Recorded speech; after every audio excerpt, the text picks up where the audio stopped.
ಇದ್ದಾರೆ, ಕೊಪ್ಪಳದಲ್ಲೂ ಇದ್ದಾರೆ. ಇರೋ ಟೋಟಲ್ ಪಾಪ್ಯುಲೇಷನ್ ನೀವು ನೋಡೋದೇ ಇರೋದು 1200 1300 ಬರುತ್ತೆ. ಇವ್ರು ವೋಟ್ ಬ್ಯಾಂಕ್ ಅಲ್ಲ. ಇವರೆಲ್ಲೂ ಒಂದು ಒಂದು ಗ್ರಾಮ ಪಂಚಾಯತಿ ಮೆಂಬರ್ ಇಲ್ಲ. ಪೊಲಿಟಿಕಲ್ ಆಗಿ ನಾವು ಹೇಳ್ತಿದ್ವಿ, ರಾಜಕೀಯವಾಗಿ 75 ವರ್ಷ ಜರ್ನಿಗಳು ಬಂದಿದ್ವಿ, ಒಬ್ರು ಇರಕ್ಕೆ ಆಗಲ್ಲ. ಯಾಕೆಂದ್ರೆ ಸಂಖ್ಯೆ ತುಂಬಾ ಇಂಪಾರ್ಟೆಂಟ್ ಆಗುತ್ತೆ. ಅದೇ ತರ ಒಕ್ಕಲಿಗ ಕಮ್ಯುನಿಟಿದು ಅದೇ ಒಂದು ಸ್ಥಿತಿ ಒಳಗಡೆ ಇರೋದು. ಪ್ರಾಬ್ಲಮ್ ಏನು, ಇವತ್ತು ನಾವು ಯಾಕೆ ಈ ಎಲ್ಲ ವಿಚಾರಗಳನ್ನು ಚರ್ಚೆ ಮಾಡ್ತಿದ್ವಿ ಅಂದ್ರೆ, ನಮ್ಮ ಇಂಡಿಯನ್ ಸೋಷಿಯಲ್ ಸ್ಟ್ರಕ್ಚರ್ ಅಲ್ಲಿ ಡಿಸ್ಕ್ರಿಮಿನೇಷನ್ ಇದೆ, ರಚನೆಯಲ್ಲಿ ಅಸಮಾನತೆ ಇದೆ. ರಚನೆಯಲ್ಲಿ ನಮ್ಮ ಭಾರತದಲ್ಲಿ ಸಮಾನವಾಗಿದೆಯಾ? ಭಾರತದ ಸಾಮಾಜಿಕ ರಚನೆ ಅನ್ನೋದು ಸಮಾನವಾಗಿದೆಯಾ? ಇದೆಯಾ? ಇಂಡಿಯನ್ ಸೋಷಿಯಲ್ ಸ್ಟ್ರಕ್ಚರ್ ಅಂದ್ರೆ ಡಿಸ್ಕ್ರಿಮಿನೇಷನ್ ಅಂತ. ಅದಕ್ಕೆ ಡಾಕ್ಟರ್ ಬಿ ಆರ್ ಅಂಬೇಡ್ಕರ್ ಹೇಳ್ತಾರೆ, ನೀವು ಈ ಸ್ಟ್ರಕ್ಚರ್ ನ ಕಿತ್ತಾಕಿದ್ರೆ ಇಲ್ಲಿ ಧರ್ಮ, ಈ ಸಂಸ್ಕೃತಿಗಳು ಯಾವ ಉಳಿಯಲ್ಲ ಅಂತ ಹೇಳ್ತಾರೆ. ಯಾನ್ ಸ್ಟ್ರಕ್ಚರ್ ಏನಾಗಿದೆ ಅಂತ ನೋಡೋದಾದ್ರೆ, ನಮ್ ಸಾಮಾಜಿಕವಾಗಿರುವಾಗ ಕೆಲವ್ರ ಹತ್ರ ಭೂಮಿ, ಅದು ವಂಶ ಪರಂಪರೆಯಾಗಿ ಬಂತು, ಬೇರೆ ಬಂತು, ಏನೇನೋ ಬಂತು, ಜಾತಿ ಕಾರಣಕ್ಕೆ ಬಂತು. ಇವ್ರದೊಂದು ಇಂಟರ್ವ್ಯೂ ಇದೆ ನಿಮ್ಗೆ ಯೂಟ್ಯೂಬ್ ಅಲ್ಲಿ, ನೆನ್ನೆ ಬಂದು ಸತೀಶ್ ದೇಶಪಾಂಡೆ ಅವರು. ಭೂಮಿ ಹೆಂಗ್ ಇಂಪಾರ್ಟೆಂಟ್ ಆಗುತ್ತೆ ಒಬ್ಬ ಮನುಷ್ಯನಿಗೆ ಅಂದ್ರೆ, ಈಗ ನಮ್ ತಾತ ಯಾರೋ ಒಬ್ಬ ಪಟೇಲ್ ಆಗಿದ್ದ, ಅವನಿಗೆ ಅವ್ನು ಪಟೇಲ್ ಆಗಿದ್ದ ಅನ್ನೋ ಕಾರಣಕ್ಕೆ ಇನಾಮತಿ ಜಮೀನ್ ಬರುತ್ತೆ. ಆ ಜಮೀನ್ ಇದೆ ಅನ್ನೋ ಕಾರಣಕ್ಕೆ ಅವರ ಮಗನನ್ನ ಜಮೀನ್ ಮಾರಿ ಡಾಕ್ಟರ್ ಇಂಜಿನಿಯರ್ ಮಾಡ್ತಾರೆ. ಈಗ ಇವ್ರು ಮಾತಾಡ್ತಾರೆ, ನನಗೂ ಜಾತಿಗೂ ಸಂಬಂಧ ಇಲ್ಲ ಅಂತ. ಅವನ ಜಾತಿ ಆಗಿರೋ ಕಾರಣಕ್ಕೆ ಭೂಮಿ ಬಂದಿತ್ತು, ಆ ಭೂಮಿ ಬಂದಿದ್ದ ಕಾರಣಕ್ಕೆ ಇವ್ರು ಇಂಜಿನಿಯರ್ ಡಾಕ್ಟರ್ ಆಗಿರೋದು. ಅದು ನಮಗೂ ಜಾತಿಗೂ ಸಂಬಂಧ ಇಲ್ಲ. ಈಗ ಪ್ರತಿಭೆ ಇಂಪಾರ್ಟೆಂಟ್ ಅಂತ ಅಂದ್ರೆ ರಿಸೋರ್ಸಸ್ ಜಾತಿ ಹೆಸರಲ್ಲೇ ಸಿಕ್ಕಿದ್ದವ್ರು. ಎಲ್ಲಾ ಮೇಲ್ ಜಾತಿಗಳು ರಿಸೋರ್ಸಸ್ ಓನರ್ಶಿಪ್ ಸಿಕ್ಕಿರೋದು ಜಾತಿ ಹೆಸರುಗಳಲ್ಲಿ. ಲಿಂಗಾಯತ ಆಗಿದ್ದ, ಬ್ರಾಹ್ಮಣ ಆಗಿದ್ದ, ಒಕ್ಕಲಿಗ ಆಗಿದ್ದ, ಆ ಊರುಗಳಲ್ಲಿ ಇದ್ದಂತ ಸ್ಥಿತಿ ಒಳಗಡೆ ಬಂದಿದ್ದ. ಹಾಗಾಗಿ ಲ್ಯಾಂಡ್ ಓನರ್ಶಿಪ್ ಇಂಪಾರ್ಟೆಂಟ್ ಆಗುತ್ತೆ. ಆಮೇಲೆ ಎಲ್ಲ ತಳ ಸಮುದಾಯಗಳು ಮಾಡೋ ಕೆಲಸನ ಈಗ ತಾನೇ ನಾವು ಮಾತಾಡ್ತಿದ್ವಿ, ವ್ಯಾಲ್ಯೂ ಅಂತ ನೋಡುವಾಗ ಅದು ಆರ್ಥಿಕವಾಗಿ ನಾವು ಯೋಚನೆ ಮಾಡಿದ್ರೆ ಅವೆಲ್ಲವೂ ಡಿಕ್ಲಾಸಿಫಿಕೇಶನ್ ಆಗಿರೋದು. ಯಾವ್ಯಾವ ತುಂಬಾ ಇಂಪಾರ್ಟೆಂಟ್ ಕೆಲಸ ಇದೆಯೋ ಅವೆಲ್ಲದಕ್ಕೂ ಲೋ ವೇಜಸ್ ಇರೋದು. ಇವಾಗ ನೆನ್ನೆ ಮೇಡಮ್ ಮಾತಾಡುವಾಗ ಹೇಳ್ತಿದ್ರು, ಜೆಂಡರ್ ಇಶ್ಯೂಗಳನ್ನು ಹೇಳ್ತಿದ್ರು, ಅವೆಲ್ಲವೂ ನಾವು ನೋಡ್ತಿದ್ದು ಎಕನಾಮಿಕ್ ವ್ಯಾಲ್ಯೂಗಳಲ್ಲಿ ನೋಡಲ್ಲ ಅನ್ನೋಂಥದ್ದು ನೋಡ್ಬೇಕಾಗುತ್ತೆ. ಇನ್ನು ಎಜುಕೇಶನ್ ಇಟ್ ನೋಡ್ರಿ, ಶಿಕ್ಷಣ ತಳ ಸಮುದಾಯಗಳಿಗೆ ಬರಬೇಕು ಅಂತ ಯೋಚನೆ ಮಾಡಿದ್ದು ವಿಧಾನಗಳನ್ನ ನಾವು ಗಮನಿಸಿದ್ರೆ, ಸಾವಿರಾರು ವರ್ಷ ತಳ ಸಮುದಾಯಗಳ ಶಿಕ್ಷಣ ಇರಲಿಲ್ಲ. ಇವರು ಸಂಸ್ಕೃತನ ಕಲಿಯಕ್ ಪ್ರಾರಂಭ ಮಾಡಷ್ಟೊತ್ತಿಗೆ ಸಂಸ್ಕೃತ ತನ್ನ ಅಸ್ತಿತ್ವವನ್ನು ಕಳ್ಕೊಳ್ತಾ ಹೋಯ್ತು. ಇವ್ರು ಕನ್ನಡನ ಚೆನ್ನಾಗಿ ಮಾತಾಡೋ ಕಲ್ಕೊಳ್ಳೋಷ್ಟೊತ್ತಿಗೆ ಕನ್ನಡ ತನ್ನ ಅಸ್ತಿತ್ವವನ್ನು ಕಳ್ಕೊಳ್ತಾ ಹೋಗ್ತಿದೆ. ಇವ್ರು ಇಂಗ್ಲಿಷ್ ಒಂದು ಹಂತಕ್ಕೆ ಬಂದ್ರು, ಇಂಗ್ಲಿಷ್ ನ ಚೆನ್ನಾಗಿ ಪ್ರಾಕ್ಟೀಸ್ ಮಾಡಿ ಒಂದಷ್ಟು ಕಡೆ ಸ್ಪೇಸ್ ತಗೊಳ್ತಿದ್ರು. ಈಗ ಕೋಡಿಂಗ್ ಬರ್ತದೆ. ಅದೇ ಲ್ಯಾಂಗ್ವೇಜ್ ನಾವು ನಮ್ಮ ಸಮುದಾಯಗಳು ಅಂದ್ರೆ ತಳ ಸಮುದಾಯಗಳ ಶೇಕಡ 70% ಏನಿದಾವೆ, OBC, SC, ST ಮೈನಾರಿಟಿಗಳು ಏನಿದಾವೆ, ಅವು ಮೈನ್ ಸ್ಟ್ರೀಮ್ ಲ್ಯಾಂಗ್ವೇಜ್ ನ ಅಕ್ಸೆಸ್ ಮಾಡೋಷ್ಟೊತ್ತಿಗೆ ಅದು ತನ್ನ ಅಸ್ತಿತ್ವ ಕಳ್ಕೊಳ್ತಾವ. ಚಾಲೆಂಜ್ ನೋಡಿ, ಆ 70 ವರ್ಷ ಜರ್ನಿ ಮಾಡಿ ಇಂಗ್ಲಿಷ್ ನ ಸ್ವಲ್ಪ ಮಟ್ಟಿಗೆ ತಗೊಂಡು ತಳ ಸಮುದಾಯಗಳ ಅವಕಾಶಗಳು ಪಡ್ಕೊಳ್ತಿದ್ವು. ಈಗ ಅದನ್ನು ಬಿಟ್ಟು ನಾವು ಕೋಡಿಂಗ್ ಲ್ಯಾಂಗ್ವೇಜ್ ಗಳಿಗೆ ಹೋಗ್ತಿದ್ವಿ. ಈ ತರದಲ್ಲಿ ಐತಿಹಾಸಿಕವಾಗಿ ನೋಡಿದ್ರೆ, ಆಮೇಲೆ ಅಕ್ಸೆಸ್ ಆಫ್ ಎಜುಕೇಶನ್ ಇನ್ಸ್ಟಿಟ್ಯೂಷನ್ಸ್ ನೋಡಿ, ಯಾರಿಗೆ ಯಾವ ಸ್ಕೂಲಲ್ಲಿ ಅಡ್ಮಿಷನ್ ಸಿಗ್ತಿದೆ. ನಮ್ಮ ವಾಸ್ತವಿಕವಾಗಿ ನಮ್ಮ ಊರಲ್ಲೂ ಆಗಿದೆ, ಬೆಂಗಳೂರಲ್ಲೂ ಆಗಿದೆ. ಯಾರ ಹತ್ರ ದುಡ್ಡಿದೆಯೋ ಅವ್ನು ಕ್ವಾಲಿಟಿ ಎಜುಕೇಶನ್, ಕ್ವಾಲಿಟಿ. ಆಮೇಲೆ ನಮ್ಮ ತಳ ಸಮುದಾಯಗಳ ಕನಸು ಕಟ್ಟಕ್ಕೆ ಏನಾದ್ರು, ಈಗ ಇವ್ರು ಹೇಳ್ತಿದ್ರಲ್ಲ ಲಕ್ಷ್ಮಣ ಚಂದ್ರಶೇಖರ್, ಅವ್ರ ಡ್ರೀಮ್ ಅದಲ್ಲ. ಇವನ್ ನಮ್ ಡ್ರೀಮು ನಾನು ಪ್ರೊಫೆಸರ್ ಆಗ್ತೀನಿ ಅಂತ ಯಾವತ್ತೂ ಕನ್ಸ್ಕೊಂಡಿರ್ಲಿಲ್ಲ. PhD ಮಾಡ್ತಾ ಗ್ರೇಟ್, ನಮ್ಗೆ ಏನಲ್ಲ ಮಾಡಿದ್ವಿ, ಇದು ಮಾಡಿ ಬಂದಿದೀವಿ ಅಷ್ಟೇ ನಾವೆಲ್ಲರೂ. ಇವನ್ ನೀವು ಎಲ್ಲರೂ ನೀವ್ ಯಾರಾದ್ರೂ ಯೋಚನೆ ಮಾಡಿದ್ರೆ ನಾವ್ ಇದಾಗ್ತೀವಿ ಅಂತ? ಸ್ಪೇಸ್ ಇಲ್ಲ ತಳ ಸಮುದಾಯಗಳಿಗೆ ಕನಸು ಕಟ್ಟಕ್ಕೆ. ನಮ್ಮ ಮನೆ ವಾತಾವರಣ ಹಂಗಿಲ್ಲ. ಒಬ್ಬ ಡಾಕ್ಟರ್ ಮನೆಗೆ ಡಾಕ್ಟರ್ ಬರ್ತಾನೆ, ಇಂಜಿನಿಯರ್ ಮನೆಗೆ ಇಂಜಿನಿಯರ್ ಬರ್ತಾನೆ, ಸೈಂಟಿಸ್ಟ್ ಬರ್ತಾನೆ. ಅವ್ರ ಮಕ್ಕಳು ಅವ್ರು ನೋಡಿ ನಾವ್ ಈ ತರ ಆಗ್ಬೋದು ಅಂತ ಯೋಚನೆ ಮಾಡ್ತಾರೆ. ನಮ್ಮ ಕಾನ್ಸ್ಟಿಟ್ಯೂನ್ಸಿಗಳಲ್ಲಿ ಎಷ್ಟು ಜನರಿಗೆ ಅವಕಾಶ ಇದೆ ಅಂತ ನೋಡಿದ್ರೆ ಶೇಕಡ 90% ಜನರಿಗೆ ಯಾರಿಗೂ ಅವಕಾಶಗಳಿಲ್ಲ. ಯಾಕೆಂದ್ರೆ ಟೀಮ್ ಬಿಲ್ಡಿಂಗ್ ಪ್ರೋಸೆಸ್ಗೆ ಒಂದು ಎಕೋಸಿಸ್ಟಮ್ ಬೇಕಲ್ಲ, ಅದಿಲ್ಲ. ಆಮೇಲೆ ಎಲ್ಲ ಅಂತಾರಾಷ್ಟ್ರೀಯ ಸಂಶೋಧನೆಗಳು ಹೇಳೋದು ಏನಂದ್ರೆ, ಸ್ಕೂಲಲ್ಲಿ 40% ಕಲಿತವೆ ಮಕ್ಕಳು, ವಾತಾವರಣದಲ್ಲಿ 60% ಕಲಿತವೆ. ನಮ್ಮ ವಾತಾವರಣ 60%. ನಮ್ಮ ಸ್ಕೂಲ್ ಕೇಳಿ, ಎಜುಕೇಶನ್ ಸಿಸ್ಟಮ್ ಕೇಳಿದ್ರೆ, ಸ್ಕೂಲಲ್ಲಿ ಒಳ್ಳೆ ತಿಂಡಿ ಕೊಡ್ತೀವಿ, ಬಟ್ಟೆ ಕೊಡ್ತೀವಿ, ಬುಕ್ ಕೊಡ್ತೀವಿ, ಶೂ ಕೊಡ್ತೀವಿ, ಎಲ್ಲ ಕೊಡ್ತೀವಿ, ಬಟ್ಟೆನೂ ಕೊಡ್ತೀವಿ, ಊಟನೂ ಕೊಡ್ತೀವಿ, ಆದ್ರೆ ಕ್ವಾಲಿಟಿ ಎಜುಕೇಶನ್ ಹಾಗಿದ್ರೆ ಗೌರ್ಮೆಂಟ್ ಸ್ಕೂಲಲ್ಲಿ ಇರೋ ಟೀಚರ್ಸ್ ಎಲ್ಲ ಕ್ವಾಲಿಟಿ ಅಲ್ವಾ? ಟಾಪ್ ಮೋಸ್ಟ್ ಮೆರಿಟೋರಿಯಲ್ ಎಲ್ಲ ಟೀಚರ್ಸ್ ಗೌರ್ಮೆಂಟ್ ಇನ್ಸ್ಟಿಟ್ಯೂಷನ್ಸ್ ಎಲ್ಲ ಇರೋದು. ಕ್ವಾಲಿಟಿ ಪ್ರಭಾವ ಎಲ್ಲ ಆಗ್ತಿದೆ ಅಂದ್ರೆ ಎಕೋಸಿಸ್ಟಮ್ ಇಂದ ಆಗ್ತಿದೆ. ನಮ್ಮ ಎಕೋಸಿಸ್ಟಮ್, ಆ ಸಮುದಾಯಗಳು ವಾಸ ಮಾಡೋ ಜಾಗಗಳಲ್ಲಿ ಇಲ್ಲದೆ ಇರೋದ್ರಿಂದ ಅದನ್ನ ಸರಿ ಮಾಡಕ್ ಸ್ಕೀಮ್ ಮಾಡಿದ್ರೆ, ನೀವು ಎಜುಕೇಶನ್ ಸಿಸ್ಟಮ್, ಎಜುಕೇಶನ್ ಡಿಪಾರ್ಟ್ಮೆಂಟ್ ಏನ್ ಹೇಳ್ಬೇಡ್ರಿ, ನಮ್ ಸ್ಕೂಲ್ ಒಳಗೆ ಬಂದ್ಮೇಲೆ ನಮ್ಮ ಮಕ್ಕಳು ನೋಡ್ಕೊತೀವಿ, ಅದಾದ್ಮೇಲೆ ನಮ್ ಸಂಬಂಧ ಇಲ್ಲ ಇವ್ರೆ. ಅವ್ರಿಗೆ ಏನಾದ್ರು ಹೇಳಪ್ಪ ಇಲ್ಲ, ಅದು ಎಜುಕೇಶನ್ ಇಶ್ಯೂ ಇದೆ, ನಾವು ನಮ್ದು ವೆಲ್ಫೇರ್ ಡೆವಲಪ್ಮೆಂಟ್ ಮಾತ್ರ ನಮ್ದು, ನಮ್ಗೂ ಅದಕ್ಕೆ ಸಂಬಂಧ ಇಲ್ಲ ಯೋಚನೆ. ಈ ತರದ ಸಮಸ್ಯೆಗಳು. ಆಮೇಲೆ ಇವನ್ ನೀವು ಎಲ್ಲೋ ಯಾವುದೇ ಸೆಕ್ಟರ್ ನೋಡಿ, ಹೆಲ್ತ್ ಅಕ್ಸೆಸ್ ನೋಡಿ, ನೀನು ಶ್ರೀಮಂತ ಆಗಿದ್ರೆ ಯಾವುದೇ ಕಾಯಿಲೆ ಬೇಕಾದ್ರೂ ನಿಂಗೆ ಔಷಧಿ ಸಿಗುತ್ತೆ. ಬಡವ ಆಗಿದ್ರೆ ಸಣ್ಣ ಕಾಯಿಲೆ ಬಂದ್ರು ಆಗಲ್ಲ. ಆಮೇಲೆ ಎಲ್ಲರೂ ಹೇಳ್ತಾರೆ ಎಲ್ಲರೂ ಪ್ರೈವೇಟ್ ಹಾಸ್ಪಿಟ್ಲಿಗೆ ಹೋಗ್ತಾರೆ ಅಂತ. ಗೌರ್ಮೆಂಟ್ ಹಾಸ್ಪಿಟ್ಲಿಗೆ ನೀವು ಟಿವಿನೋ ಸಣ್ಣದ ಯಾವ್ದೋ ಒಂದು ಕಾಯಿಲೆ ಅಂತ ಹೋದ್ರೆ 3 ಚೆಕಪ್ ಮಾಡ್ಬೇಕಾದ್ರೆ 4 ದಿನ ಹಾಸ್ಪಿಟ್ಲಿಗೆ ಬರ್ಬೇಕು. ಆದ್ರೆ ನಾನು ಪ್ರೈವೇಟ್ ಹಾಸ್ಪಿಟ್ಲಿಗೆ ಹೋಗಿ 1500 ರೂಪಾಯಿ ಕೊಟ್ಟರೆ ಒಂದೇ ದಿನಕ್ಕೆ ಎಲ್ಲ ಚೆಕಪ್ ಆಗುತ್ತೆ, ನನ್ ಟ್ರೀಟ್ಮೆಂಟ್ ಸಿಗುತ್ತೆ. 4 ದಿನ ನಾನು ಕೂಲಿ ಬಿಟ್ಟು ಹಾಸ್ಪಿಟ್ಲಿಗೆ ಬರೋದು ಇಂಪಾರ್ಟೆಂಟ್ ನನಗೆ, 1500 ರೂಪಾಯಿ ಕೊಟ್ಟು ಒಂದೇ ದಿನಕ್ಕೆ ಮುಗಿಸೋಗೋದು ಇಂಪಾರ್ಟೆಂಟ್ ಆಗುತ್ತಾ? 1500 ಕೊಟ್ಟು ಒಂದಿನಕ್ಕೆ ಮುಗಿಸ್ಕೊಂಡು ಹೋಗೋಣಪ್ಪ ಅಂತ ಯೋಚನೆ ಮಾಡ್ತಾರೆ. ಯಾಕೆ ಪ್ರೈವೇಟೈಸ್ ಪ್ರೋಸೆಸ್ ಆಗತ್ತೆ ಅನ್ನೋದನ್ನ ನಾವು ನೋಡ್ಬೇಕಾಗತ್ತೆ. ಈ ಎಲ್ಲ ಇದನ್ನ ನೋಡಿದ್ರೆ ಒಟ್ಟಾರೆ ನಮ್ಮ ಸಮುದಾಯಗಳೇನಿದ್ದಾವೆ ಇವತ್ತು ನಾವೆಲ್ಲ ಹಿಂದುಳಿದಿರೋದಕ್ಕೆ ಅಥವಾ ಅಸ್ಪೃಶ್ಯತೆ ಆಚರಣೆಗೆ ಎಲ್ಲದಕ್ಕೂ ಸ್ಟ್ರಕ್ಚರೇ ಕಾರಣ. ಈ ಸ್ಟ್ರಕ್ಚರ್ ಹಿಂಗೆ ಇಟ್ಕೊಂಡಿದ್ರೆ ನಾವು ಸಣ್ಣ ಪುಟ್ಟ ಮೇಲೆ ಕೆಳಗೆ ಓಡಾಡ್ತೀವಿ ಅಷ್ಟೇ, ಅದನ್ನ ಬಿಟ್ಟು ಜಾಸ್ತಿ ಹೆಚ್ಚು ಓಡಾಡಕ್ ಆಗಲ್ಲ ಸಿಸ್ಟಮ್ ಒಳಗಡೆ. ನೋಡಿ, ಇದು ಸಿಂಧುಳು ಸಮುದಾಯ ಯಾವ್ದೋ ಆಫ್ರಿಕಾದ ಮಕ್ಕಳು ಇದ್ದಂಗಿದ್ದಾರೆ. ನಾಳೆ ಕಡೆ ಈ ಮಕ್ಕಳು ಬೇರೆ SC ಕಮ್ಯುನಿಟಿಯಲ್ಲಿರೋ ಮಕ್ಕಳ ಜೊತೆ ಕಾಂಪೀಟ್ ಮಾಡೋದು. ಈ ಎಕೋ ಸಿಸ್ಟಮ್ ಇಟ್ಕೊಂಡು ಬೇರೆ ಮಕ್ಕಳು ನೋಡಿದ್ರೆ ನಮ್ಗೆ ಅರ್ಥ ಆಗತ್ತೆ ಏನು. ಇಲ್ಲಿರೋದು ಸಾಮಾಜಿಕವಾಗಿ ಅಸಮಾನತೆಗಳಿದಾವೆ, ಅವು ವ್ಯಾಪಕ ಆಗುವು. ಪ್ರಾದೇಶಿಕ ಅಸಮಾನತೆಗಳು ನಮ್ಮ ಕರ್ನಾಟಕದಲ್ಲಿ ಅಸ್ತಿತ್ವದಲ್ಲಿದ್ದಾವೆ, ಜೊತೆಗೆ ಜಾತಿ ನಡುವೆ ಅಸಮಾನತೆಗಳಿದಾವೆ. SC ಒಳಗಡೆ 101 ಜಾತಿಗಳ ಮಧ್ಯೆ ಅಸಮಾನತೆ ಇದಾವೆ, ST ಯಲ್ಲಿರೋ 51 ಜಾತಿ ಮಧ್ಯೆ ಅಸಮಾನತೆಗಳಿದಾವೆ, OBC ಯಲ್ಲಿರೋ 350-400 ಜಾತಿಗಳ ಮಧ್ಯೆ ಅಸಮಾನತೆಗಳು. ಪ್ರತಿ ಜಾತಿನೂ ಒಂದ್ರ ಮೇಲೆ ಒಂದೇ ಕೂತಿರು. 101 ಜಾತಿ ಹಿಂಗಲ್ಲ. SC ಗಳಿಂದ ನಾವು ಒಂದು ಯಾವತ್ತು ಯಾಕೆ ಶೆಡ್ಯೂಲ್ಡ್ ಕಾಸ್ಟ್ ಒಂದು ರಾಜಕೀಯವಾಗಿ ತೀರ್ಮಾನಕ್ಕೆ ಬರಕ್ಕಾಗಲ್ಲ ಅಂದ್ರೆ ಅಲ್ಲಿರೋವೆಲ್ಲ ಒಂದು ಜಾತಿ ಅಲ್ಲ, 101 ಜಾತಿ. 101 ಜಾತಿ ಆಗಿರೋ ಒಂದ್ ಹೆಂಗಾಗತ್ತೆ? OBCಗಳು ಕರ್ನಾಟಕದಲ್ಲಿರೋ 350-400 OBC ಕಮ್ಯುನಿಟಿಗಳು ಒಂದಲ್ಲ. ಅವ್ ಜಾತಿ ಬೇರೆ, ಆಚರಣೆ ಬೇರೆ, ನಮ್ಮ ಸಂಸ್ಕೃತಿ ಬೇರೆ, ಅವೆಲ್ಲವೂ ಬೇರೆ ಬೇರೆ. ಅವ್ ಒಂದಾಗಿ ಯಾಕೆ ಹೋರಾಟಗಳನ್ನು ಮಾಡೋದು ಸಾಧ್ಯ ಆಗತ್ತಾ?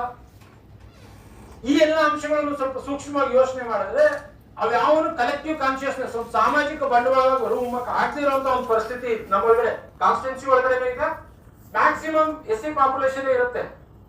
ಆದ್ರೆ SC ಒಳಗಡೆ ನಿಜವಾಗಿ ಜನಪರವಾಗಿ ಕೆಲಸ ಮಾಡೋರು ಅಥವಾ ಸಮುದಾಯದ ಪರವಾಗಿ ಕೆಲಸ ಮಾಡೋರು ಎಲೆಕ್ಟ್ ಆಗಕ್ಕಾಗತ್ತಾ? ನಾನು ಪ್ರಾಮಾಣಿಕವಾಗಿ SC ಕ್ಯಾಂಡಿಡೇಟ್ SC ಕಾನ್ಸ್ಟಿಟ್ಯೂನ್ಸಿಯಲ್ಲಿ ರಿಸರ್ವ್ ಕಾನ್ಸ್ಟಿಟ್ಯೂನ್ಸಿಯಲ್ಲಿ ನಿಲ್ತೀನಿ. ನಾನು ಪ್ರಾಮಾಣಿಕವಾಗಿ ಕೆಲಸ ಮಾಡಿದ್ರೆ, ನನ್ನ ಸಮುದಾಯ ಕೇಂದ್ರಿತವಾಗಿ ಕೆಲಸ ಮಾಡಿದ್ರೆ, ನನ್ನ ಸಮುದಾಯಕ್ಕೆ ಅಭಿವೃದ್ಧಿಗೆ ಅಂತ ಕೆಲಸ ಮಾಡಿದ್ರೆ ನೆಕ್ಸ್ಟ್ ಟೈಮ್ ಗೆಲ್ಲಕ್ಕಾಗತ್ತ? ಪ್ರಾಬ್ಲಮ್ ಏನಾಗತ್ತೆ, ಅಲ್ಲಿ SC ಕ್ಯಾಂಡಿಡೇಟ್ಗಳು 3 ಜನ ಇರ್ತಾರೆ. 3 ಜನ ಇದ್ದಾಗ ಓಟ್ ಚೆದ್ರೋಗುತ್ತೆ. ಮೇಲ್ ಜಾತಿಗಳು ಹೆಚ್ಚು ಓಟ್ ಯಾರು ಹಾಕ್ತಾರೋ, ನೀವು ಬೇಕಾದ್ರೆ ಎಲ್ಲ ಎಲೆಕ್ಷನ್ಸ್ ನ್ಯಾಷನಲ್ ಸ್ಟೇಟ್ ಎಲ್ಲ ಲೆಕ್ಕ ಹಾಕೊಂಬರ್ರಿ, ಯಾರು ಮೇಲ್ ಜಾತಿಗಳನ್ನ ಹೋಲೈಸ್ತಾರೋ ಅವ್ರು ಮಾತ್ರ ಗೆಲ್ಲಕ್ ಸಾಧ್ಯತೆಗಳಿರುವಂತ ವಾಸ್ತವ ಸ್ಥಿತಿ. ಯಾಕಂದ್ರೆ ಅಲ್ಲಿ ನಮ್ಮವರೇ ಇರೋದು 3 ಜನ, ಅದು ಒಂದೇ ಜಾತಿಯವರು ಇರ್ತಾರೆ. ಕೆಲವು ಸಾರಿ ಪಾಪ್ಯುಲೇಷನ್ ಜಾಸ್ತಿ. ಈ ಎಲ್ಲವನ್ನು ನಾವು ಸ್ವಲ್ಪ ನೋಡಿದ್ರೆ ನಮ್ಗೆ ಬೇರೆ ತರದ ವಿಶ್ಲೇಷಣೆಗಳು ಬೇಕಾಗತ್ತೆ ಅನ್ನುವಂಥದ್ದು. ಇನ್ನು ನೋಡ್ರಿ, ವೆಸ್ಟರ್ನ್ ಸೊಸೈಟಿಗಳಲ್ಲಿ ಈಗ ಏನಿವ್ರು ಬೇರೆ ಬೇರೆ ದೇಶಗಳಲ್ಲಿದ್ದಾರೆ, ಇಲ್ಲಿರೋ ಮನುಷ್ಯ ಶ್ರೀಮಂತ ಆದ್ರೆ ಇಲ್ಲಿಗೆ ಬರ್ಬೋದು, ಯಾವ ರಿಸ್ಟ್ರಿಕ್ಷನ್ ಇಲ್ಲ. ನೀನು ಬ್ಲಾಕ್ ಆಗಿರೋ ವೈಟ್ ಆಗಿರೋ ಕ್ಲಾಸ್ ಕಾನ್ಶಿಯಸ್ನೆಸ್ ಇರೋದ್ರಿಂದ ಇಲ್ಲಿರೋ ಇಲ್ಲಿಗೆ ಈಸಿಯಾಗಿ ಬರ್ತಾನೆ, ಇಲ್ಲಿರೋ ಇಲ್ಲಿಗೂ ಈಸಿಯಾಗಿ ಹೋಗ್ತಾನೆ. ಇವ್ರು ಲಾಸ್ ಆದ್ರೆ ಇಲ್ಲಿ ಬರ್ತಾನೆ, ಇಲ್ಲೂ ಲಾಸ್ ಆದ್ರೆ ಇಲ್ಲಿ ಬರ್ತಾನೆ. ಮೊಬಿಲಿಟಿ ಅನ್ನುವಂಥದ್ದು ಈಸಿ ಇದೆ. ಇವ್ರು ಇಲ್ಲೂ ಹೋಗ್ತಾರೆ, ಅವ್ರು ಅಲ್ಲೂ ಬರ್ತಾರೆ. ಹಂಗಾಗಿ ಯಾವ್ದೇ ರಿಸ್ಟ್ರಿಕ್ಷನ್ಸ್ ಇಲ್ಲ. ನೀನ್ ಯಾವ್ದೋ ಒಂದಿದ್ರಲ್ಲಿ ಇದೆ, ನೀನ್ ಇಲ್ಲೇ ಇರೋಂತಿಲ್ಲ. ಕಷ್ಟಪಟ್ಟು ದುಡಿದು ಶ್ರೀಮಂತ ಆದ್ರೆ ಅವನು ಮಿಡಿಲ್ ಕ್ಲಾಸ್ ಆಗ್ತಾನೆ, ಅಲ್ಲೂ ದುಡಿದ್ರೆ ಅಪ್ಪರ್ ಕ್ಲಾಸ್ ಆಗ್ತಾನೆ, ಅಪ್ಪರ್ ಕ್ಲಾಸ್ ಇಂದ ಮಿಡಿಲ್ ಕ್ಲಾಸ್ ಆಗ್ತಾನೆ. ಈ ತರದ ಒಂದು ಮೊಬಿಲಿಟಿ ಇದೆ. ಹಿಂಗೂ ಚಲನೆ ಮಾಡ್ತಾರೆ ಇವರು, ಹಿಂಗೂ ಚಲನೆ ಮಾಡ್ತಾರೆ. ಈ ತರದೊಂದು ಸಾಮಾಜಿಕ ವ್ಯವಸ್ಥೆ ಇದೆ. ಆದ್ರೆ ನಮ್ಮ ಊರನ್ನೇ ಇಟ್ಟು ಅಥವಾ ನಮ್ಮ ಕಾನ್ಸ್ಟಿಟ್ಯೂನ್ಸಿ ಅಥವಾ ನಮ್ಮ ರಾಜ್ಯನ ಇಟ್ಟು ನೋಡಿದ್ರೆ ನಮ್ಮಲ್ಲಿ ಇರೋದು ಸಾಧ್ಯ ಇದೆಯಾ? ಇದು ಈ ವಿಶ್ಲೇಷಣೆಗಳನ್ನ ನೋಡಿದ್ರೆ ಬೇರೆನೆ. ನಮ್ಮಲ್ಲಿ ಕ್ಯಾಸ್ಟ್ ಸಿಸ್ಟಮ್ ಇರೋದ್ರಿಂದ ಈ ಸಿಸ್ಟಮ್ ಅಲ್ಲಿ ನೀವು ಎಷ್ಟೇ ಬೆಳೆದ್ರು, ಅವಾಗಲೇ ಇವರು ಚಂದ್ರಶೇಖರ್ ಅವರು ಹೇಳ್ತಿದ್ರು, ನಾನು ಇಲ್ಲೆಲ್ಲ ಬಂದು ಇಷ್ಟೆಲ್ಲ ಮಾಡ್ತೀನಿ ಸರ್, ಆದ್ರೆ ನಾನು ಊರಿಗೆ ಹೋದ್ರೆ ನೀವು ಎಷ್ಟೇ ಪ್ರೊಫೆಸರ್ಗಳಿದ್ದಾರೆ, ಡಾಕ್ಟರ್ಗಳಿದ್ದಾರೆ, ಇವನ್ ನಮ್ಮಲ್ಲಿ ರಾಷ್ಟ್ರಪತಿ ಇದ್ದಾರೆ, ಪತ್ನಿ ಇದ್ದಾರೆ, ಈಗ ಕರಿಬೇಕು ಬೇಡ ಗೊತ್ತಿಲ್ಲ. ಅವ್ರ ಊರಿಗೆ ಹೋದ್ರೆ ಯಾಕೆ ಪಾರ್ಲಿಮೆಂಟ್ ಇನಾಗ್ರೇಷನ್ಗೆ ಕರೀಲಿಲ್ಲ? ಕಾನ್ಶಿಯಸ್ ಆಗಿ ಬೇರೆ ಬೇರೆ ರೀಸನ್ಸ್, ಅದ್ರ ಯಾಕೆ ಕರೀಲಿಲ್ಲ? ಸ್ವಲ್ಪ ಯೋಚನೆ ಮಾಡಿ ನೋಡಿದ್ರೆ ಹೆಣ್ಮಗಳು, ST ಹೆಣ್ಮಗಳು, ಫಸ್ಟ್ ST, ಅದಾದ್ಮೇಲೆ ಹೆಣ್ಮಗಳು, ಅದಾದ್ಮೇಲೆ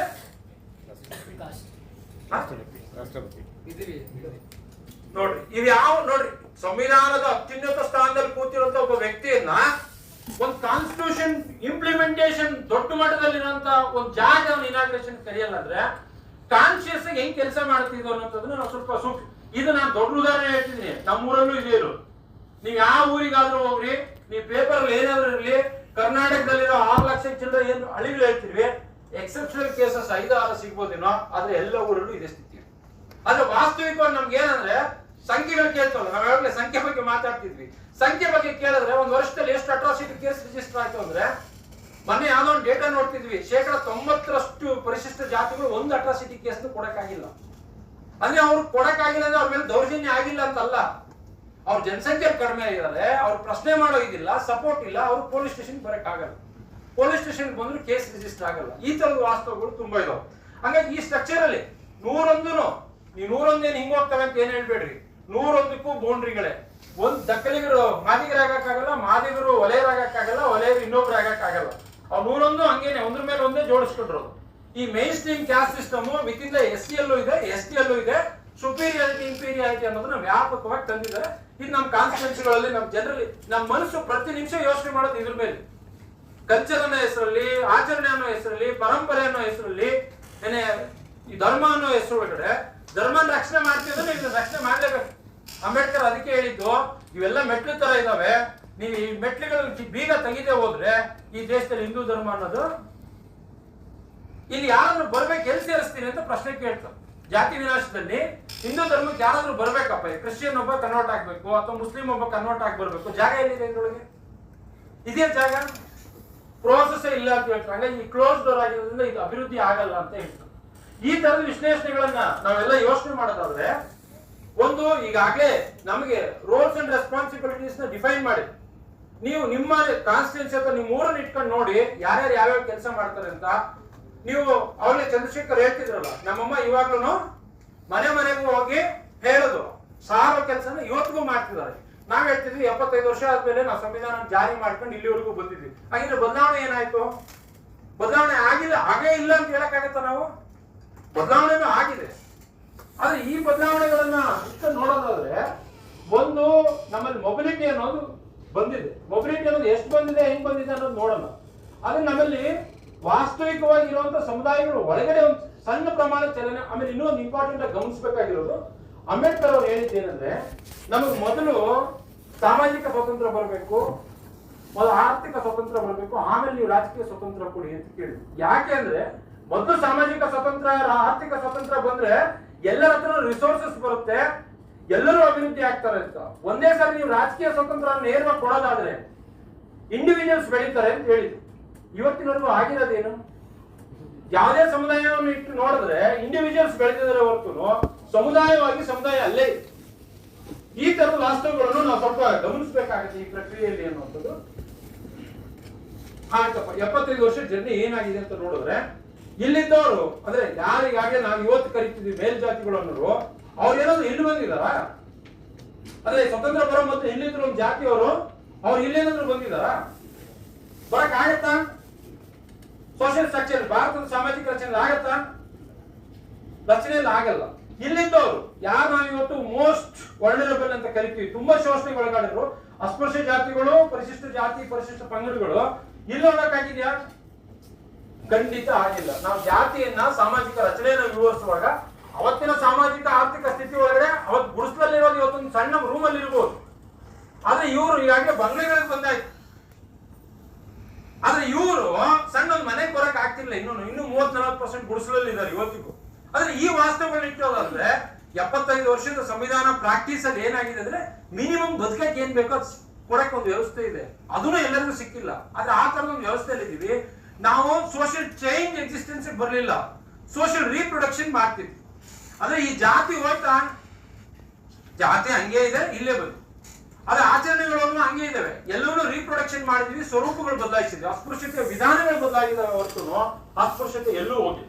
ಪರ್ಸೆಂಟೇಜ್ ವೈಸ್ ನೀವು ನೋಡಿದ್ರೆ ಈಗ ಹೇಳ್ತಾರೆ ಕೆಲವು ಕಡೆ, ಇಲ್ಲ ಇತ್ತೀಚೆಗೆ ಅಸ್ಪೃಶ್ಯತೆ ಜಾಸ್ತಿ ಆಯ್ತು ಅಂತ. ಆಕ್ಚುಲಿ ಅಸ್ಪೃಶ್ಯತೆಯನ್ನ ಪ್ರಶ್ನೆ ಮಾಡುವ ತಿಳುವಳಿಕೆ ಹೆಚ್ಚಾಗಿದೆ. ಸಂವಿಧಾನಬದ್ಧವಾಗಿ ತಿಳುವಳಿಕೆ ಹೆಚ್ಚಾಗಿದೆ, ಪ್ರಶ್ನೆ ಮಾಡ್ತಿರೋದ್ರಿಂದ ದಾಖಲಾಗ್ತಿದೆ ಅಷ್ಟೇ.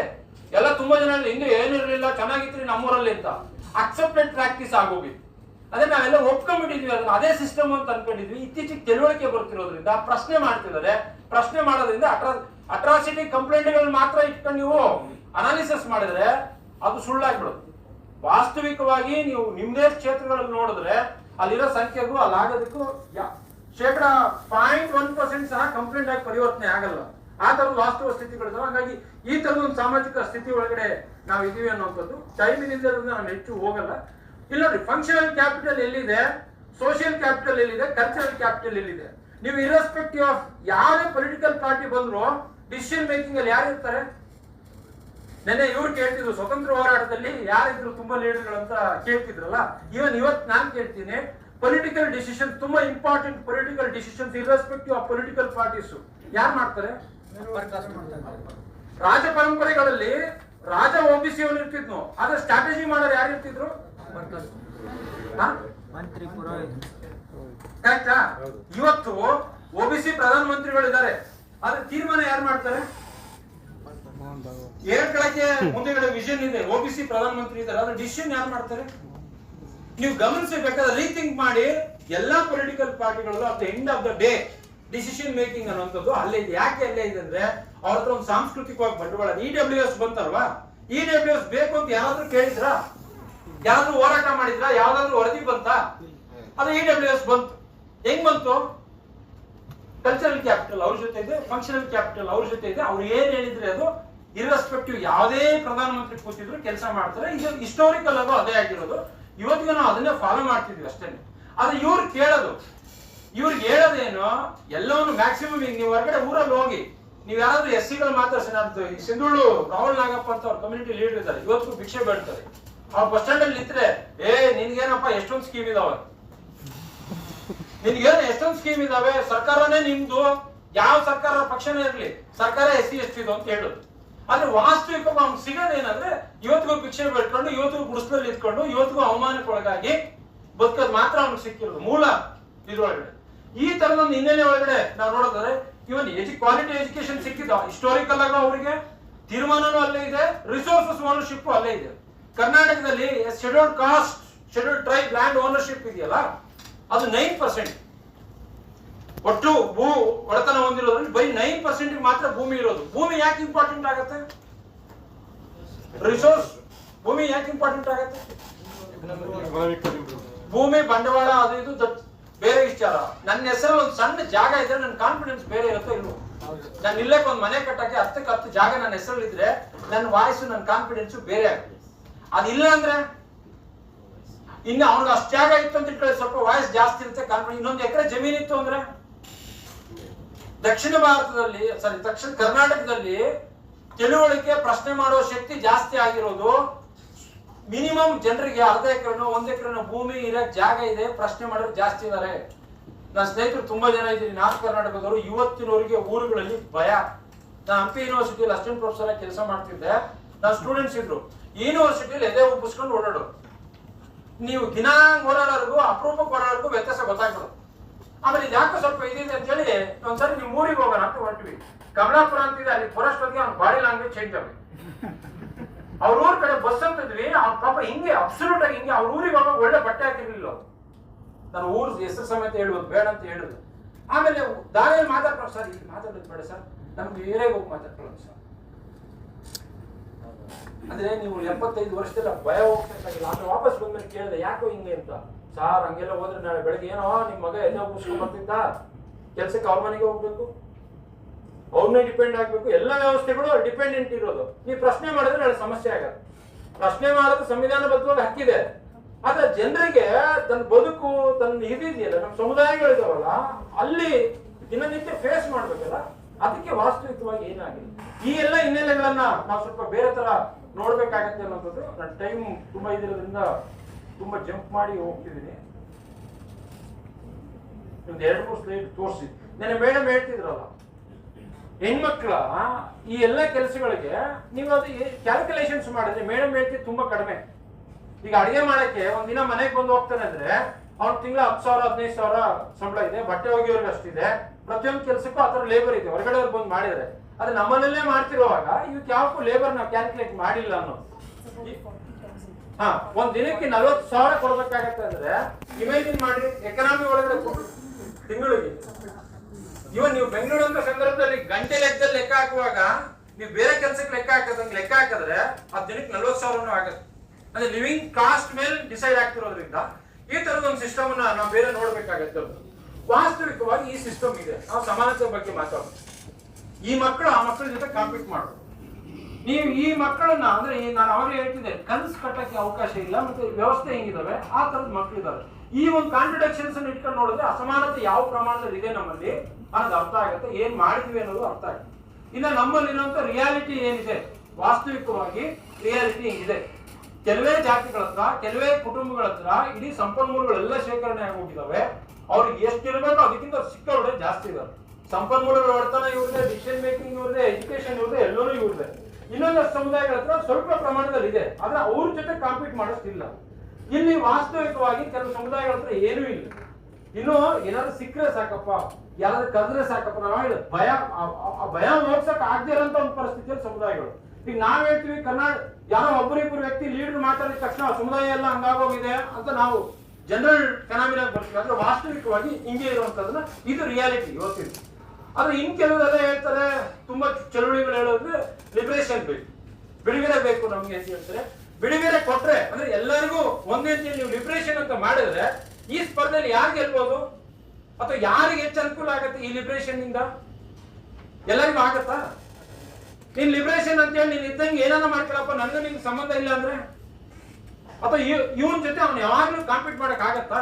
ಇದು ನಿಮ್ಗೆ ಅರ್ಥ ಆಗ್ಲಿ ಅನ್ನೋ ಕಾರಣಕ್ಕೆ ಮ್ಯಾಚ್ ಚಿತ್ರ ಹಾಕಿದ್ವಿ. ಹೆಚ್ಚು ಚೆನ್ನಾಗಿ ಯಾರು ಕಾಣುತ್ತೆ, ಇವನು ಕಾಣುತ್ತೆ, ಇವನು ಕಾಣುತ್ತೆ. ನಾವು ವಿಷನ್ ಏರ್ ವ್ಯೂ ಬೇಕಂತ ಅಂದ್ರೆ ಮೇಲ್ಗಡೆಯಿಂದ ನೋಡಿದ್ರೆ ಚೆನ್ನಾಗಿ ಕಾಣುತ್ತೆ. ಈ ವಿಶ್ಲೇಷಣೆಗಳನ್ನು ಇಟ್ಕೊಂಡು ನಾವು ಸ್ವಲ್ಪ ನೋಡ್ಬೇಕಾಗತ್ತೆ ಅನ್ನೋದು. ಇನ್ನೊಂದು, ನಾವ್ ಯಾವಾಗಲೂ ಜನರಲ್ ಆಗಿ ಮಾತಾಡೋದು ಸಮಾನತೆ ಸಮಾನತೆ ಸಮಾನತೆ ಅಂತ ಮಾತಾಡ್ತಿದ್ವಿ. ಆಕ್ಚುಲ್ ಆಗಿ ಸಮಾನತೆ ಸ್ವಲ್ಪ ಪ್ರಾಬ್ಲಮ್ ಇದೆ. ಸಮಾನವಾಗಿ ನೋಡ್ಬೇಕಲ್ಲ ಎಲ್ಲರೂ. ಸಮಾನವಾಗಿ ನೋಡೋದು ಅಂದ್ರೆ ಇಲ್ಲಿ ಎಲ್ಲರೂ ಈಕ್ವಲ್, ಎಲ್ಲರಿಗೂ ಅವಕಾಶ ಕೊಡಿ.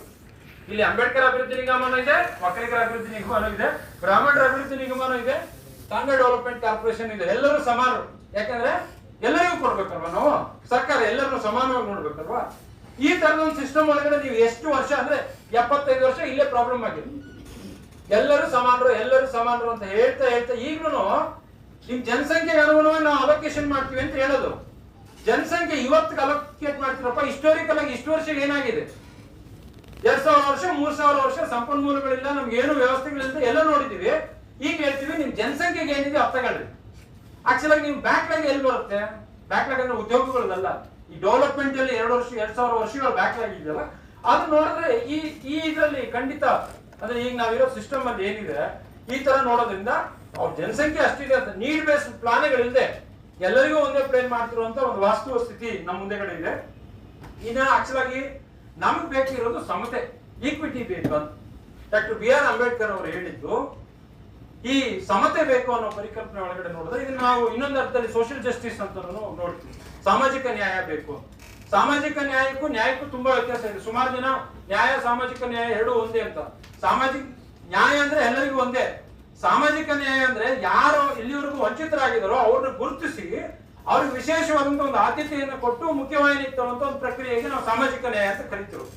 ಅವಕಾಶ ವಂಚಿತರಿಗೆ ಅವಕಾಶಗಳನ್ನ ರೂಪಿಸುವಂತ ಒಂದು ಪ್ರಕ್ರಿಯೆಯ ಭಾಗವಾಗಿ ನೋಡ್ತಿರುವಂತದ್ದು. ಹಾಗಾಗಿ ಇಲ್ಲಿ ಈ ಒಂದು ಸಿಸ್ಟಮ್ ಅನ್ನ ನಾವು ಪ್ರಾಕ್ಟೀಸ್ ಮಾಡ್ಬೇಕು ಅಂತ ಹೇಳಿ ಸಂವಿಧಾನ ಹೇಳಿರೋದು, ಅಂಬೇಡ್ಕರ್ ಅವರ ಆಶಯ ಇದ್ದಿದ್ದು. ಆದ್ರೆ ಈ ಸಿಸ್ಟಮ್ 100% ಪ್ರಾಕ್ಟೀಸ್ ಬರ್ಲಿಲ್ಲ. ಈ ಸಿಸ್ಟಮ್ ಬಂದಿದ್ರೆ ನಾವು ಅವಾಗಲೇ ನೋಡ್ತಿದ್ವಲ್ಲ, ಅಂದ್ರೆ ರೀಪ್ರೊಡಕ್ಷನ್ ಬದಲಾಗಿ ಚೇಂಜ್ ಎಕ್ಸಿಸ್ಟೆನ್ಸ್ ಬರ್ಬೇಕಾಗಿತ್ತು. ನಿಮ್ ಶಿಕ್ಷಣ ಸಿಕ್ಕಿರ್ಬೋದು, ಒಂದು ಅಷ್ಟು ಜನಕ್ಕೆ ಶಿಕ್ಷಣ ಸಿಕ್ಕಿದೆ, ಆದ್ರೆ ನಿಮ್ ಸೋಷಿಯಲ್ ಸ್ಟೇಟಸ್ ಚೇಂಜ್ ಆಗಿದೆಯಾ? ಅದು ಎಲ್ಲಿತ್ತು ಅಲ್ಲೇ ಇರುವಂತ ಒಂದು ಉದಾಹರಣೆಗಳನ್ನ ನಾವು ಗಮನಿಸ್ತೀವಿ. ಹಾಗಾಗಿ ಈ ತರದೊಂದು ಸಮತೆ ಬೇಕಾಗಿದೆ. ಹಾಗಾಗಿ ಈ ತರ ಯೋಚನೆ ಮಾಡ್ಬೇಕಾಗತ್ತೆ. ನಾನ್ ನಿಮ್ಗೆ ಎಲ್ಲರಿಗೂ ರಿಕ್ವೆಸ್ಟ್ ಮಾಡೋದೇನಂದ್ರೆ, ಎಲ್ಲೇ ಹೋದ್ರು ನಮ್ಮ ಫ್ರೇಮ್ಗಳು ಈ ದೃಷ್ಟಿಯಿಂದ ನೋಡಿದ್ರೆ ಬೇರೆ ವಿಚಾರ ಕಾಣುತ್ತೆ, ನೀವು ಸಮಾನತೆ ದೃಷ್ಟಿಯಿಂದ ನೋಡಿದ್ರೆ ಬೇರೆ ಫ್ರೇಮ್ ಕಾಣುತ್ತೆ, ಅದಕ್ಕಿಂತ ಹಿಂದೆ ಹೋದ್ರೆ ಬೇರೆ ಫ್ರೇಮು, ವಾಸ್ತವ ನೋಡಿದ್ರೆ ಏನೇನು ಹಂಗೆ ಬಿಡ್ರಿ, ಏನ್ ಬೆಳೆದಿರೋ ಹಂಗೆ ಬಿಡ್ರಿ ಅಂತ ಹೇಳಿದ್ರೆ ಬೇರೆ ಆಗತ್ತೆ. ಹಾಗಾಗಿ ಸ್ವಲ್ಪ ಬೇರೆ ತರ ನೋಡ್ಬೇಕು ಅನ್ನೋಂಥದ್ದು. ಇದು ಸಮತೆಗೂ ಸಮಾನತೆಗೂ ಇರೋ ವ್ಯತ್ಯಾಸ. ನಾವು ಇಲ್ಲಿವರೆಗೂ ಯೋಚನೆ ಮಾಡ್ಕೊಂಡು ಬಂದಿರೋ ವಿಧಾನದಲ್ಲಿ ಇರುವಂತದ್ದು ಸಮಾನತೆ ಪ್ರಕ್ರಿಯೆ. ಸಮತೆ ಪ್ರಕ್ರಿಯೆ ಇದ್ರೆ ಹಂಗಾಗತ್ತೆ. ಆಕ್ಚುಲಿ ನಾವೆಲ್ಲ ಯೋಚನೆ ಮಾಡ್ಬೇಕಾಗಿರೋದು ಆ ಪ್ರೋಸೆಸ್ ಬರಬೇಕು ಅಂತ ಹೇಳಿ ಆ ಹಿನ್ನೆಲೆ ಒಳಗೆ ನೋಡ್ಬೇಕಾಗತ್ತೆ. ನಾವ್ ಎಲ್ಲೇ ನೋಡಿದ್ರು ಸ್ಥಳೀಯವಾಗಿ ನೋಡ್ರಿ, ರಾಷ್ಟ್ರ ಮಟ್ಟದಲ್ಲಿ ಮತ್ತೆ ರಾಜ್ಯ ಮಟ್ಟದಲ್ಲಿ ನೋಡಿದ್ರೆ ಈ ಪ್ರಕ್ರಿಯೆಗಳನ್ನು ಸ್ವಲ್ಪ ರೀಥಿಂಕ್ ಮಾಡ್ಬೇಕಾಗತ್ತೆ.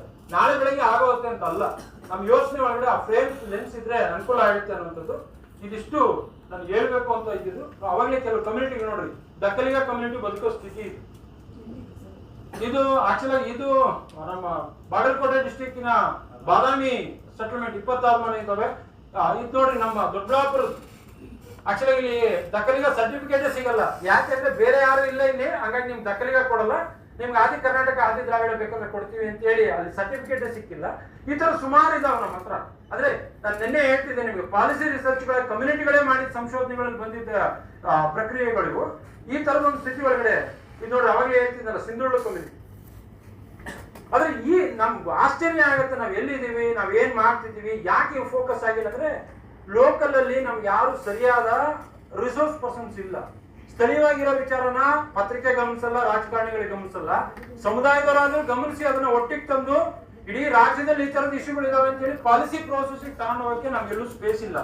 ಆ ಸ್ಪೇಸ್ ನ ನಾವ್ ಹೆಂಗ್ ನೋಡ್ತೀವಿ ಅನ್ನೋಂಥದ್ದನ್ನು ನಾವು ಸ್ವಲ್ಪ ಗಮನಿಸಬೇಕಾಗತ್ತೆ.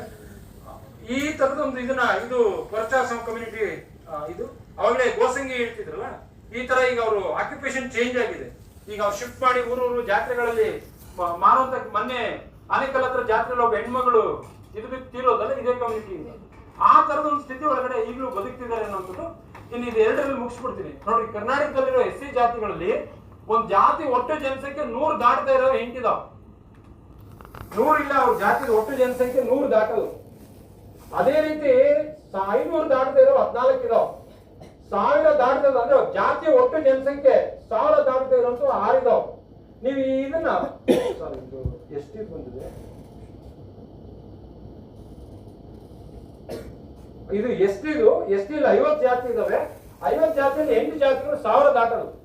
ಅದೇ ರೀತಿ 14 ಜಾತಿಗಳ ಜನಸಂಖ್ಯೆ ನಿಮ್ಗೆ 500 ದಾಟಲ್ಲ. ಲಕ್ಷ ದಾಟುವಂಥದ್ದು 1-2 ಕಮ್ಯುನಿಟಿ ಅಷ್ಟೇ. ಆದ್ರೆ ಇಲ್ಲಿರುವಂತ 49 ಕಮ್ಯುನಿಟಿಗಳ ಜನಸಂಖ್ಯೆ ಇದೆಯಲ್ಲ, ಅದು 10 ಲಕ್ಷದೊಳಗಡೆ ಫಿಟ್ ಆಗ್ಬೇಕು. ಅದ್ರ ಸಂಖ್ಯೆನೂ ಜಾಸ್ತಿ ಇದ್ದಾರೆ. ಪ್ರಾದೇಶಿಕವಾದ ಇದಿರುವಂತ ಒಂದು ಇದನ್ನ ನಾವು ಗಮನಿಸ್ತೀವಿ. ಇದೆಲ್ಲ ಜೇನ್ ಕುರುಬ ಮತ್ತೆ ಹಸುಳರು ಇದರಲ್ಲಿರುವಂಥದ್ದು. ಶೆಡ್ಯೂಲ್ಡ್ ಕಾಸ್ಟ್ ಲಿಸ್ಟ್ ನೋಡಿದ್ರೆ ನೀವು 70 ಜಾತಿಗಳ ಜನಸಂಖ್ಯೆ 5000 ಕ್ರಾಸ್ ಆಗುತ್ತೆ. 70 ಜಾತಿಗಳದು ಒಟ್ಟು ಆ ಜಾತಿ ಜನಸಂಖ್ಯೆ 5000 ಕ್ರಾಸ್ ಆಗದೆ ಇರುವಂತವು 70 ಜಾತಿಗಳಿದಾವೆ. ಲಕ್ಷ ಕ್ರಾಸ್ ಆಗಿ ಮುಂದೆ ಹೋಗುವಂತವು ಇರೋದೇನೆ 10 ಜಾತಿಗಳು. 1 ಲಕ್ಷ ಪಾಪ್ಯುಲೇಷನ್ ಗಿಂತ ಜಾಸ್ತಿ ಇರುವಂತ ಜಾತಿಗಳು ನೋಡಿದ್ರೆ SC 101 ಜಾತಿ ಒಳಗೆ ಅಷ್ಟೇ ಇರುತ್ತೆ. ಏನು OBC ಅದೇ ತರ ಇರೋದು. ನಾನು ಯಾಕಿದ್ರೆ ಹೇಳ್ತಿದ್ರೆ ಅವೆಲ್ಲ ವೋಟ್ ಬ್ಯಾಂಕ್ ಆಗಿ ಒಂದಲ್ಲ, ಅವೆಲ್ಲ ಜಾತಿಗಳು ಅವ್ರದೇ ಆದಂತ ಇದ್ರಲ್ಲಿ ಇರುವಂತದ್ದು. ಈ ಎಲ್ಲವನ್ನು ಸ್ವಲ್ಪ ನಾವು ಸೂಕ್ಷ್ಮ ನೋಡೋದು. ಇದು ಆಕ್ಚುಲಿ ಜೇನ್ ಕುರುಬ ಮತ್ತೆ ಇವ್ರದ್ದು ಈರುಳ್ಳಿಗರು ಇದ್ರೊಳಗಡೆ ಈರುಳ್ಳಿಗಳು ಹಸಲರು ಪ್ರೋಸೆಸ್ ಒಳಗಡೆ ಗಮನಿಸಿದ್ರು ಜೇನ್ ಕುರುಬರು ಇದಿರುವಂತದ್ದು. ಜೊತೆಗೆ ಇದು ನಮ್ಮ ಹಸಲರು ಚಿಕ್ಕಮಗಳೂರು ಮತ್ತು ಶಿವಮೊಗ್ಗ ಜಿಲ್ಲೆ ಒಳಗಡೆ ಅಡಿಕೆ ಲೇಬರ್ಸ್ ಆಗಿ ಇವತ್ತಿಗೂ ಬಾಂಡೆಡ್ ಲೇಬರ್ಸ್ ಆಗಿ ಜೀವಿಸ್ತಾ ಇರುವಂತ ಒಂದು ಇದು ಮಲೆಕುಡಿಯ ಸಮುದಾಯ ಇದು ಮಂಗಳೂರು ಮತ್ತೆ ಉಡುಪಿ ಜಿಲ್ಲೆಗಳಲ್ಲಿ ಇದೆಲ್ಲರಿಗೂ ಕಮ್ಯುನಿಟಿ ಸ್ಟಡೀಸ್ ನ ಇಲ್ಲಿಂದನೇ ನಾವು ಮಾಡಿದೀವಿ. ಈ ತರದೆಲ್ಲವೂ ಇಟ್ಕೊಂಡು